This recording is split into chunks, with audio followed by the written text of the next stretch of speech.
दूसरी जानिब जमात इस्लामी ने महंगाई के खिलाफ 12 जुलाई को इस्लामाबाद में धरने का ऐलान कर दिया है। हाफिज नईमुर रहमान कहते हैं कौम फॉर्म 47 की पैदावार हुकूमत का साथ न दे। PDM2 PDM1 का तसलसल है जिसने मईशत का बेड़ा गर्क कर दिया। उन्होंने सवाल उठाया कि क्या हुकूमत चाहती है कि लोग बाहर निकल कर अफरा तफरी फैलाएं।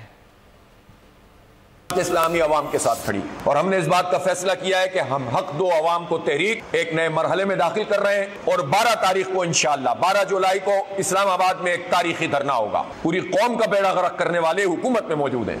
PDM1 PDM2 और दरमियान में केयर टेकर, ये तीनों गवर्नमेंट्स एक ही तसलसल है और इन्होंने जो मईशत का बेड़ा गर्क किया है वो सबके सामने है। क्या ये हुकूमत ये चाहती है कि लोग निकले अपने अपने तौर पर और फिर इस तरह से अफरा तफरी पैदा हो जाए? इसलिए जमात इस्लामी ने फैसला किया है कि हम इस तहरीक को आगे बढ़ाएंगे और न सिर्फ ये कि इस धरने पर बैठना है, हमें अभी बैठने का हमने तय किया है, उठने का तय नहीं किया। उठने की बस एक ही शर्त है कि हुकूमत पीछे हटे।